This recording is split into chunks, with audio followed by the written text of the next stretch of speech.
नमस्कार. तर आज आम्ही निघालो होतो बाहेर अकोल्याच्या सडकांवर फिरायला रात्रीचं.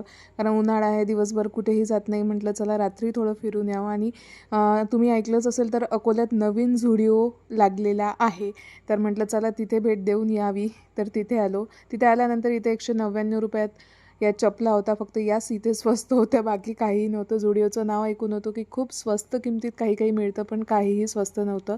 हां, फक्त टीनेजर्ससाठी जीन्स टॉप वगैरे जे आहेत ते खूप रिजनेबल रेटमध्ये आणि छान छान होते. बाकी आपल्या बायांसाठी म्हणून काही तिथे नव्हतं एवढं छान.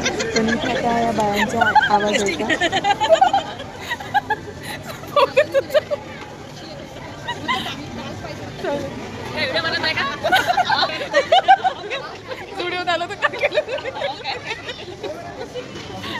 बायांचा असा प्रकार सुरू होता तिथे. नेलपेंट होत्या जे सगळ्या ट्राय करण्यासाठी वेगळ्या ठेवलेल्या होत्या तिथे नेलपेंट. तर त्या सगळ्या यूज करत होत्या तिथे. काही बाया आम्हाला जॉईन झाल्या आणि आम्ही खूप हसत होतो, कारण फक्त नेलपेंटच जे होतं तिथे की जे लावून आम्ही त्याचा आनंद घेतला आणि घेतले नाही. आणि नंतर पूर्ण पाहिलं तर खूप रिजनेबल रेटमध्येही होतं, काही नव्हतंही. पण बाहेरचे जे रेट होते त्याप्रमाणेच होतं. आणि आम्ही पर्सनली गेलो होतो छोट्या मुलींसाठी कपडे घ्यायला, पण त्यात तर आम्हाला अजिबात काहीच कलेक्शन नव्हतं. वर आलो, वर मेन्स कलेक्शन होतं, त्यातही काही बरं वाटलं नाही. तर चला आता हा व्हिडिओ कसा वाटला नक्की कॉमेंट करून सांगा. भेटू पुढच्या व्हिडिओमध्ये. व्हिडिओला लाईक, शेअर आणि सबस्क्राईब करायला विसरू